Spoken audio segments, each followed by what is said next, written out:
Merci, Pasteur Sam. Nous sommes très contents d'être ici. Comme Sam a déjà dit, si vous remarquez quelques accents, c'est vrai. Et c'est pour vous qui êtes ici pour la première fois. Le pasteur principal, c'est pas moi. Ils sont Daniel et Patricia Potier. Ils ne sont pas disponibles aujourd'hui, mais ils seront ici cette semaine. Et j'aimerais bien, dans les prochaines quelques minutes, j'aimerais bien partager quelque chose qui est dans mon cœur. Et j'ai prié vraiment ce matin, Seigneur, j'aimerais bien faire moins de 100 erreurs en langue française. Si vous comptez les erreurs, gardez avec vous-même. Ne viens pas après le culte, parlez avec moi. Mais j'aimerais bien parler à propos de ce que Paul a écrit à l'église de Philippe. Il a écrit à l'église de Philippe. Paul était en prison à Rome. Et il a écrit une lettre à l'église de Philippe. Et il l'a envoyé à travers d'un homme qui s'appelle Épaphrodite. C'est dans la Bible. Épaphrodite, il était croyant à Philippe, à l'église de Philippe. Et puis, Paul, il était en prison à Rome. Peut-être c'est 1200 kilomètres entre la ville de Philippe et Rome.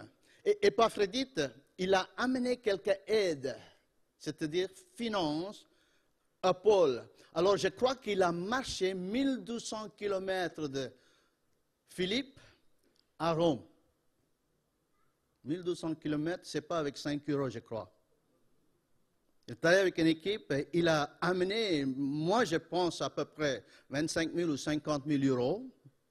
On peut s'imaginer quand même, ça c'est gratuit.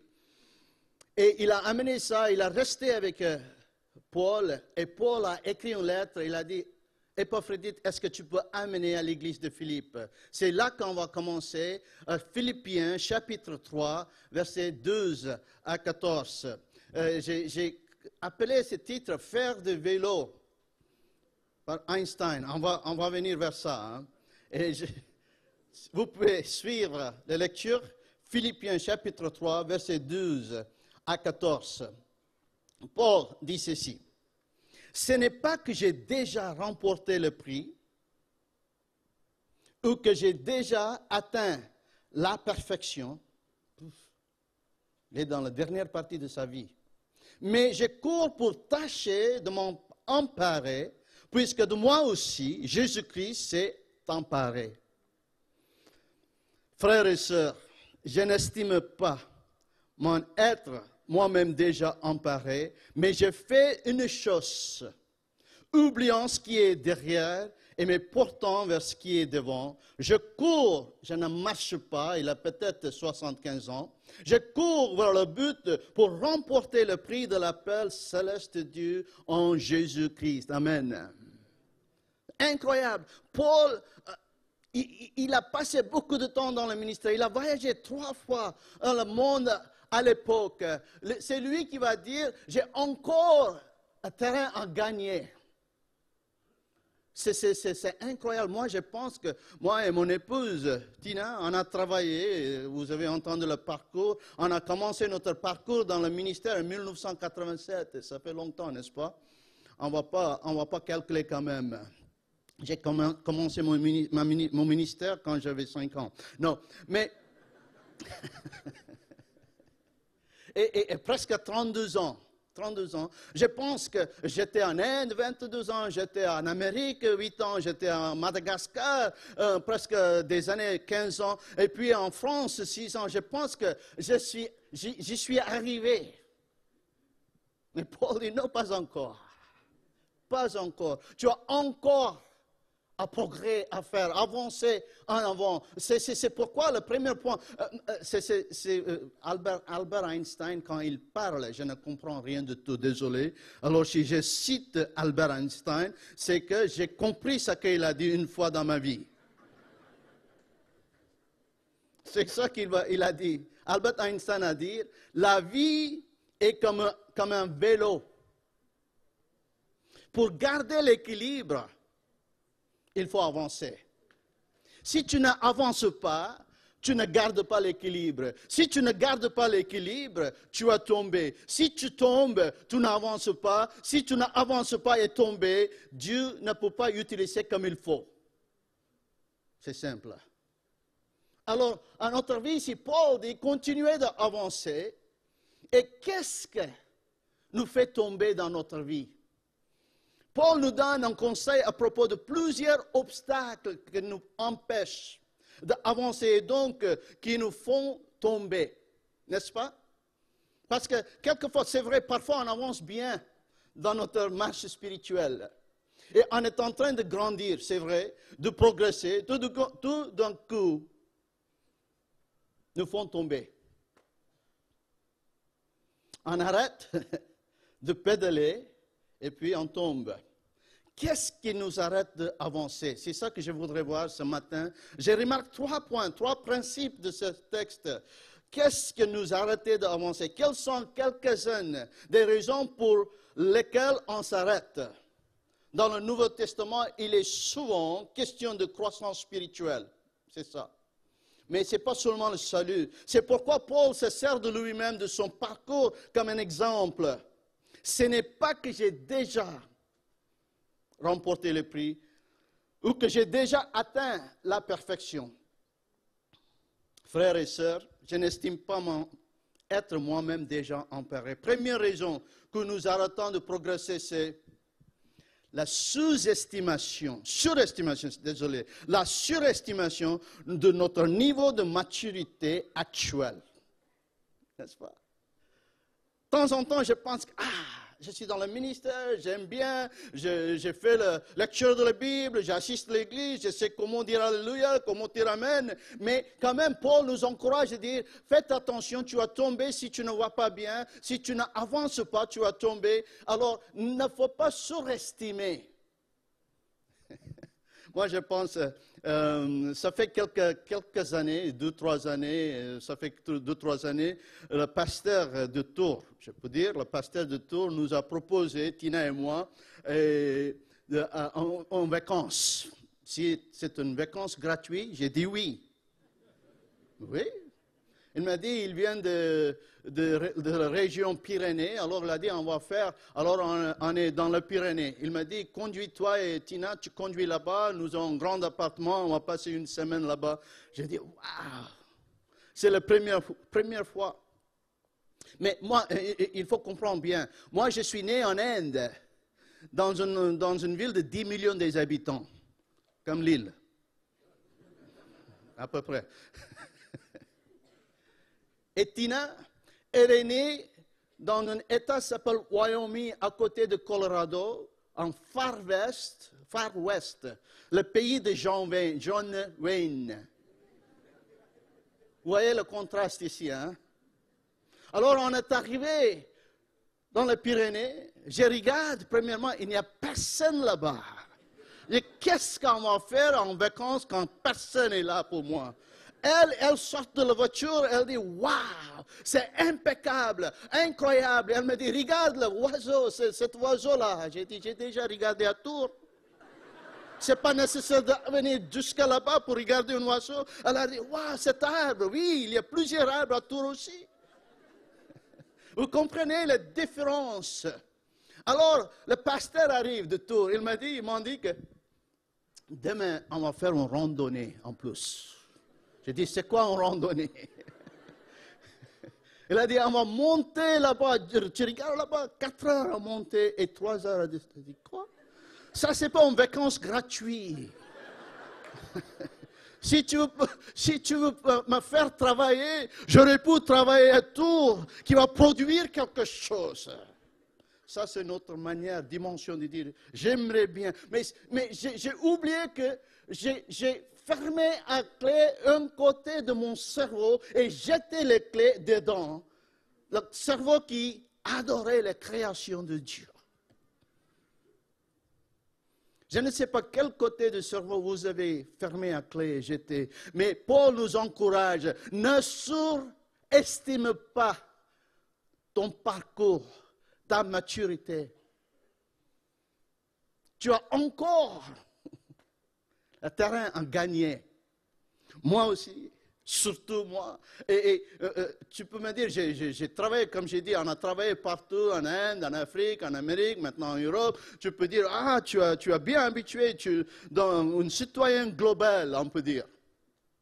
Mais maintenant, si tu me donnes un choix dans le repas entre la meilleure gastronomie française, je ne sais pas quoi, hein, mais je peux oser de dire peut-être foie gras avec bœuf bourguignon, ça va? Et tu me donnes un choix entre ça et un repas qui s'appelle chicken tikka masala.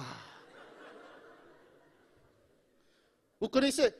Peut-être vous avez écrit une thèse sur le bœuf bourguignon, 100 pages, dit ça c'est le meilleur repas dans le monde, ça c'est la meilleure gastronomie du monde. Et qu'est-ce que je vais choisir? Je me suis rendu compte que je suis bien conditionné dans l'arrière-plan de ne pas aller en avant quand il s'agit de quelque chose de nouveau dans le royaume de Dieu. Je me freine. Pour toi, c'est bien. Pour moi, chicken tikka masala.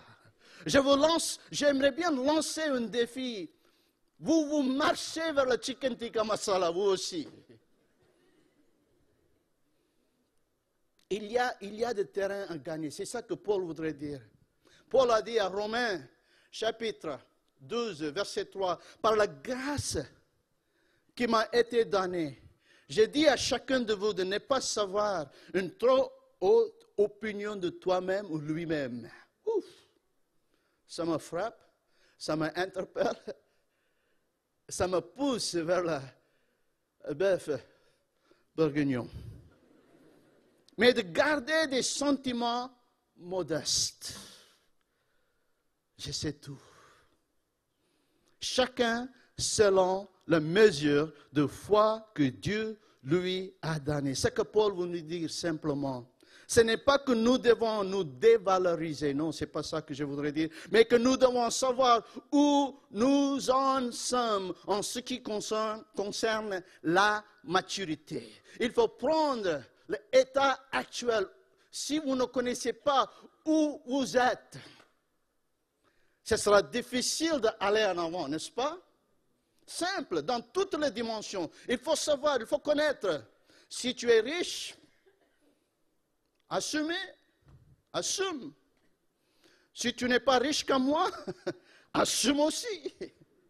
Si tu es beau comme moi, on parle de maturité spirituelle. Hein?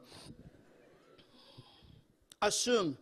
Tu n'es pas beau, assume. Assumez où vous en êtes. Assumez votre état actuel. C'est ça que Paul a dit. Et faites une manière d'introspective, constat, dedans nous. Et dire, Seigneur, exactement là je suis. Je ne suis pas content, satisfait. J'aimerais bien aller en avant. Je ne veux pas surestimer non plus. Et c'est incroyable. Hein? Le plus d'années que je suis chrétien, il y a une confiance qui surgit en moi-même qui dit, ah Manuel, ça va. Même, je ne fais pas de choses excellentes. Je dis, 32 ans compte. Hein? Ça prime. Expérience prime sur l'excellence. Expérience prime sur l'intégrité. Expérience prime sur d'autres choses. Jésus a dit non, j'aimerais bien, j'ai toujours dit ça, j'aimerais bien changer toutes les dimensions de ta vie. Mais je sais aussi que ça va prendre toute ma vie. Maturité spirituelle, ce n'est pas automatique. Mais quelquefois, il y a une confiance qui surgit en nous. Je connais un pilote, il s'appelle Mel. Un jour, je suis en train de prêcher dans une ville qui s'appelle aux États-Unis, tournée missionnaire, dans une ville qui s'appelle Omaha. La même après-midi, je dois prêcher 4 heures de voyage en voiture. J'ai fait une erreur. Alors, j'ai appelé le pasteur de l'église d'après-midi. J'ai dit, frère, je ne peux pas venir à l'heure. Qu'est-ce que je vais faire? Il a dit, ne t'inquiète pas, Manuel. J'ai une pilote dans mon église. Je l'envoyerai avec son avion. Je me sentis comme Billy Graham. Hein?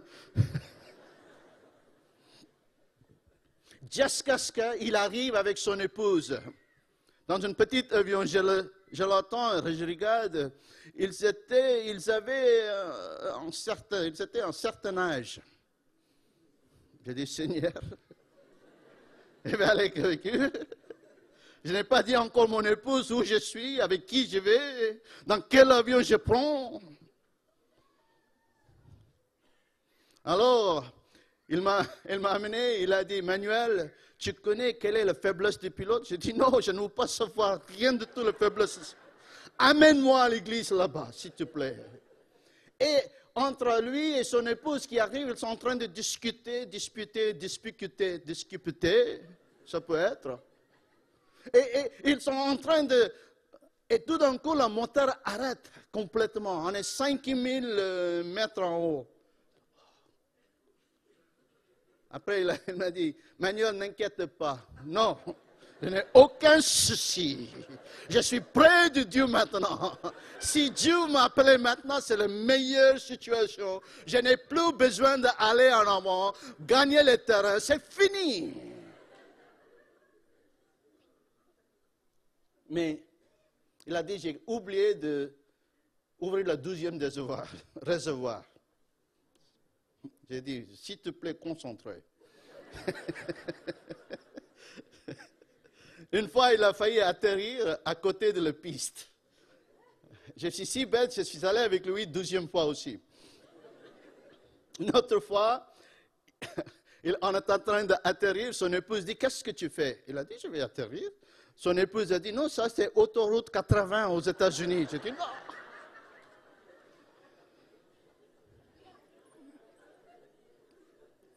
La 4e fois, il pensait faire le cap sur le nord, mais en fait, il avait mal programmé les instruments. Il est allé vers New York au lieu du nord, vers Canada.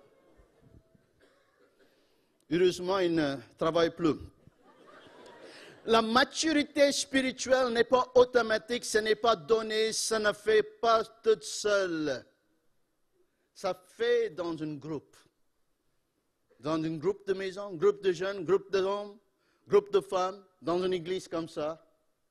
On ne peut pas faire toute seule.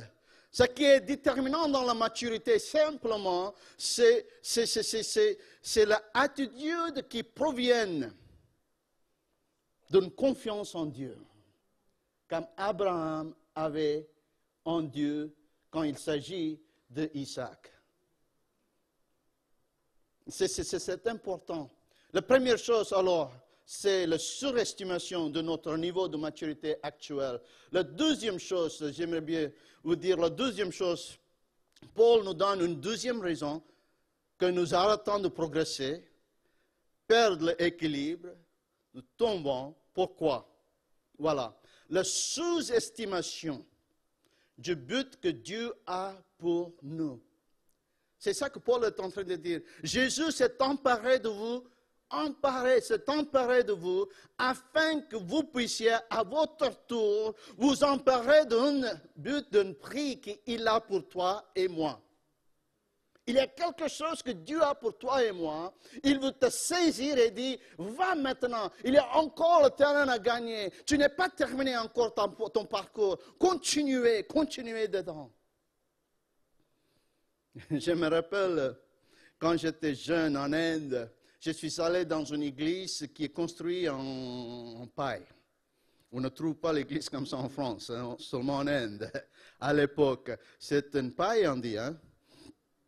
Et le banc, ce n'est pas la chaise. Le banc, c'est technologie indienne. 2 personnes doivent s'asseoir à la fois, sinon ça va aller. C'est incroyable. Le terre, c'est beau, hein, comme Dieu a créé. Et il y avait quelqu'un qui prêche. Moi, à l'époque, j'avais peut-être 13 ans, 14 ans, je ne veux pas dire quelle année. Je me rappelle bien, j'ai dit, je vais aller dans cette église. Et le pasteur dit, on va acheter ce terrain, on va prendre une offrande. J'ai dit, oh Seigneur, offrande maintenant. J'ai 13, 14 ans, j'ai 20 roupies dans ma poche. Pendant 6 mois, c'était ma sécurité finance à l'époque. Alors, il y avait seulement 14 personnes et l'assiette vient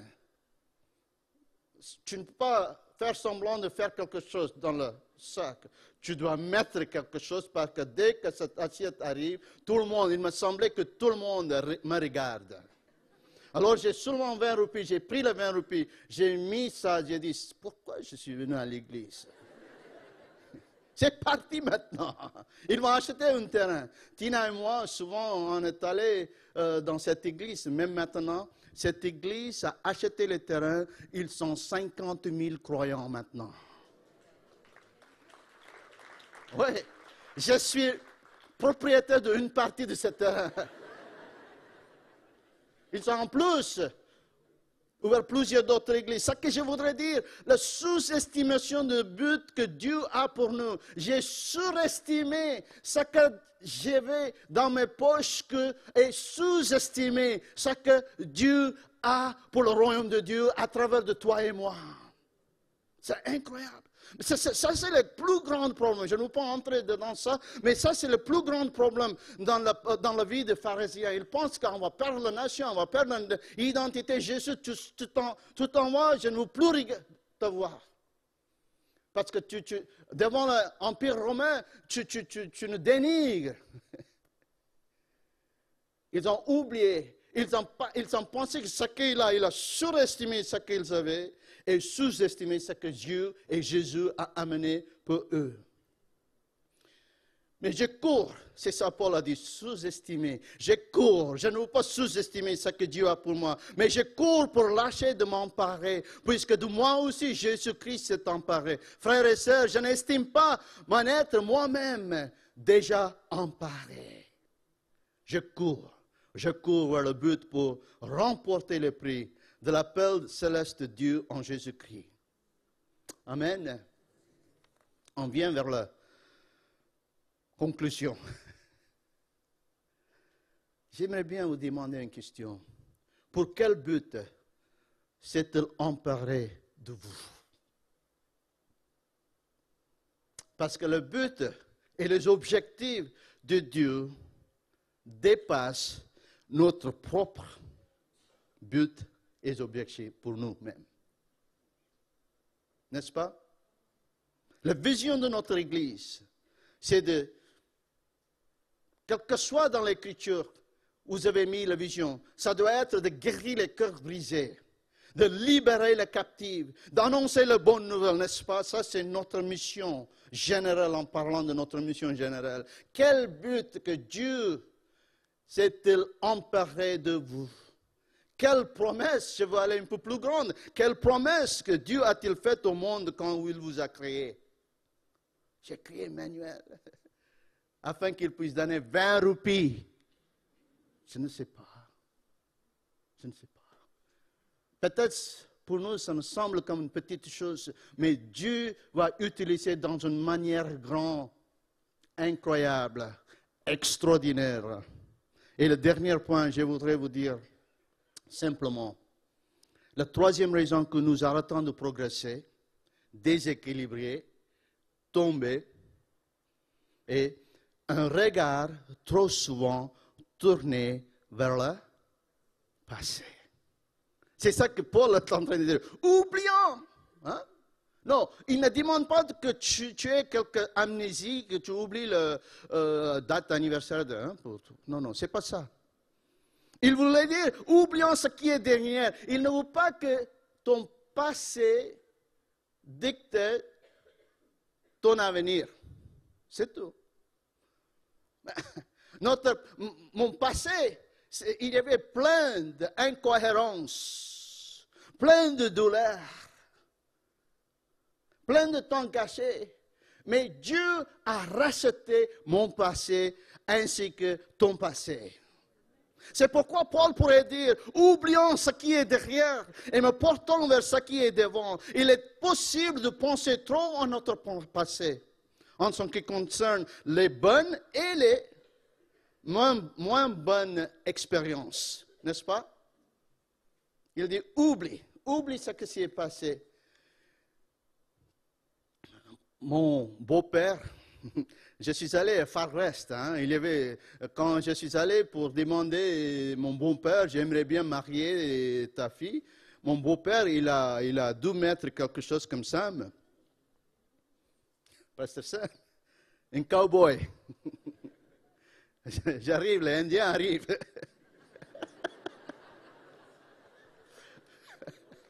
Je regarde partout des cowboys là-bas, hein, avec des chevaux et tout. Son père, il avait des chevaux et toutes sortes de choses. Quand je venais de me marier, il a dit oui. Après, il voulait m'impressionner à propos de le pays, de sa région. Il m'a amené à aller à la pêche. Moi, je n'ai jamais allé à la pêche parce que j'ai pensé que si tu veux un poisson, tu peux aller carrément à Carrefour, tu peux acheter, au lieu d'aller attendre 8 heures dans à côté de nous.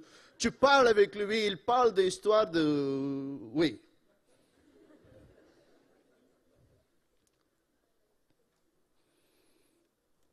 On arrive en portail. Quand vous allez en pêche, il faut passer par des champs et il y a des portails en fil barbelé, fermé. Et alors, on arrive dans un portail, il me demande, Emmanuel, est-ce que tu peux descendre, ouvre le portail. Le portail de 3 mètres. Barbelé, j'ai essayé avec les technologies indiennes là-bas, j'ai essayé d'ouvrir la porte. Il a traversé pour qu'on passe un champ à un autre. Dès que je descends, j'ouvre la porte. Mais après, j'ai couru vers le Dodge pick-up. Il avait une Dodge pick-up, hein? Mon beau-père. C'est grand. Il faut avoir un escabeau pour monter vers le pick-up. Alors, je montais dans le pick-up, il a dit descends. Je dis quoi? Pourquoi? Tu dois toujours fermer le portail derrière vous.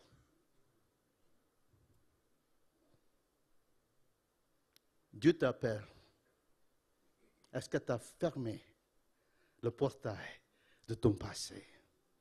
Ce message, cet appel est pour vous aussi, des internautes. Si vous êtes là-bas dans votre chambre, je ne sais pas où vous êtes, mais vous aussi dans la salle, Dieu veut que tu fermes complètement ce qu'il a racheté déjà. On a chanté, il a ressuscité afin qu'il puisse racheter tes passés et que tu puisses avoir une vie abondante. Maintenant, ce n'est pas seulement pour le futur. Maintenant, il veut que tu aies une vie abondante.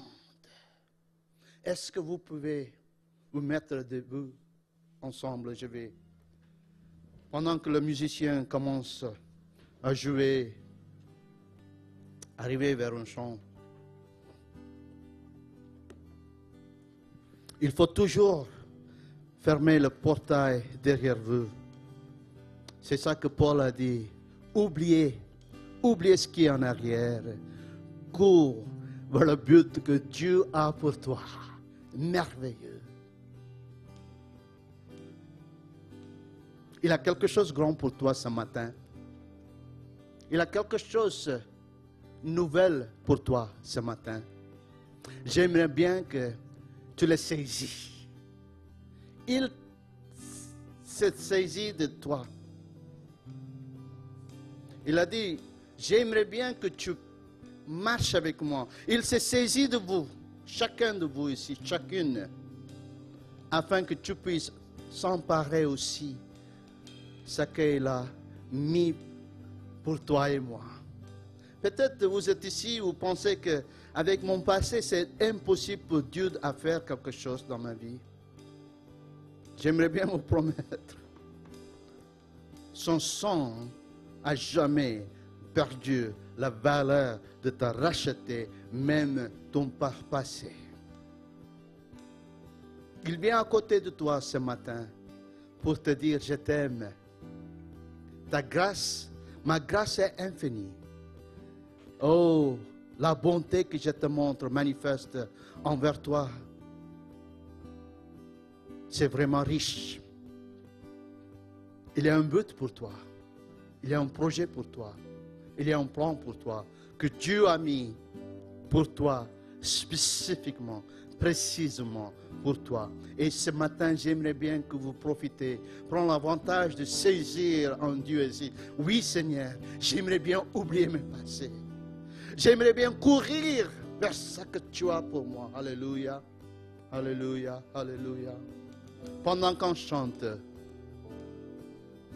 j'aimerais bien que vous parlez avec le Seigneur ce matin. Si tu penses que tu n'es pas avancé assez, tu penses que tu es dans un mode de déséquilibré et que tu veux avancer, aujourd'hui, c'est le moment que Dieu te donne de dire, j'ai un plan pour toi. Vas-y, allez, allez. Alléluia.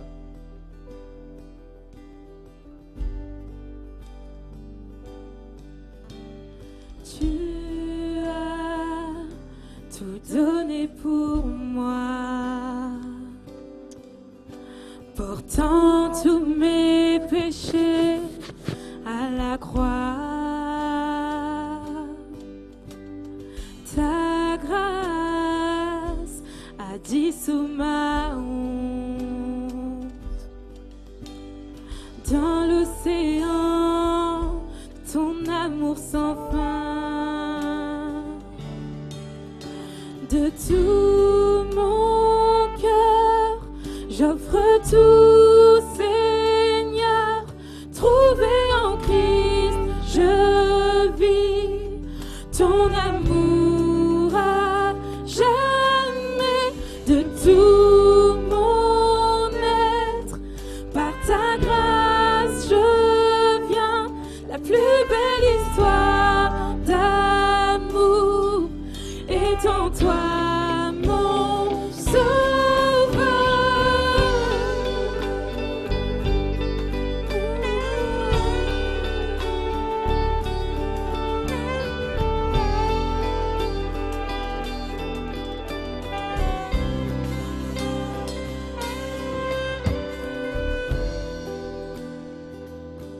Ce thème, le fait de devoir toujours être en avant, de se mettre en avant, d'avancer avec Dieu, d'avancer dans notre vie spirituelle. Je crois qu'il y a une dimension aussi purement de foi, de dire aujourd'hui, je veux ne pas rester arrêté sur le bord du chemin, mais je veux entrer dans cette dimension de foi. Je veux ne pas laisser, peut-être il y a différents obstacles qui ont été cités, et peut-être chacun d'entre vous, j'aimerais juste qu'on prenne l'occasion. Je sais que même si on le prend dans notre cœur personnel, peut-être tu as besoin d'entrer en action. Et je vais laisser l'occasion ce matin, peut-être de prendre un temps où tu dis, je veux non pas juste avoir un temps de parole, mais un temps de cœur à cœur avec Dieu. Je te laisse l'opportunité de venir jusqu'ici. De venir jusqu'ici comme un signe, en disant, je veux fermer le portail de mon passé. Je veux ne pas sous-estimer les plans et les projets que Dieu a pour moi. Et je veux surtout pas surestimer ce qui, sur mon parcours, tout mon parcours que j'ai eu. Et je sais que ça demande parfois de l'humilité de reconnaître qu'il y a certains obstacles dans notre vie qui ont pu bloquer ou qui ont l'impression qu'ils sont en train de ralentir et de retenir notre course. Alors si aujourd'hui tu es là et tu sens que ta course avec Dieu a été ralentie ou même a été stoppée, je veux juste t'inviter un signe de foi, un signe de dire je veux venir moi aussi. Venez jusque devant. Et je demandais au pasteur Manuel de prier pour vous, de vous aider, de vous ayez la force de pouvoir passer ces épreuves-là, passer ces obstacles-là. Alléluia, alléluia, alléluia. On veut tous voir Alléluia. notre Église, chacun d'entre vous être en pleine course, allant à la vitesse que Dieu a pour vous, pour accomplir des choses qu'il a prévues déjà. Alors n'hésitez pas, venez jusque devant, remplissez tout le devant et on va continuer juste pendant ce temps de chant encore.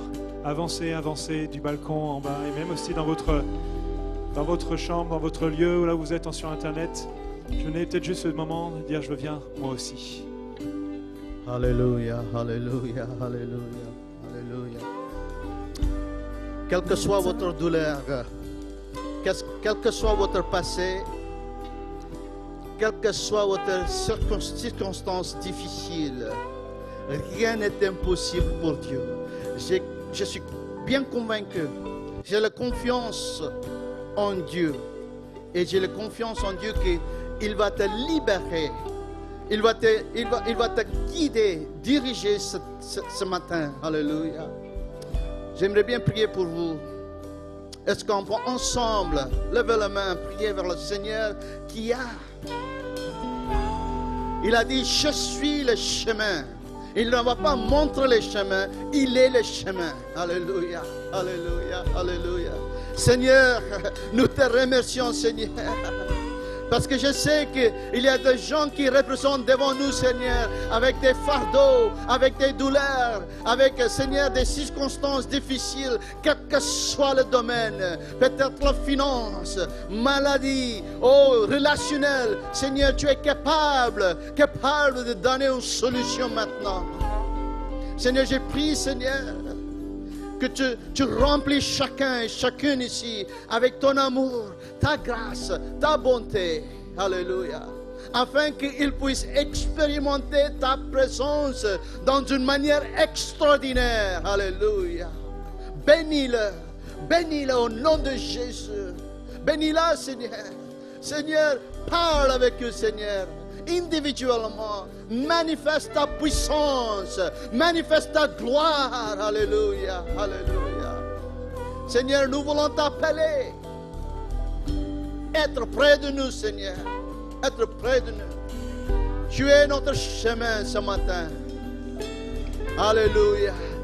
Il y a victoire au nom de Jésus dans chaque vie ici, dans chaque couple ici, des parents ici, des enfants, qui que ce soit, au nom de Jésus. Alléluia, alléluia. Merci. Nous te bénissons, nous te louons au nom de Jésus. Amen, amen. Alléluia, alléluia, alléluia. Alléluia. Grâce rugit, tel un vent violent, son amour a terrassé l'âme de tout mon cœur. J'offre tout, Seigneur, trouvé en Christ, je vis ton amour à jamais. De tout mon être, par ta grâce je viens. Plus belle histoire d'amour est en toi, mon sauveur.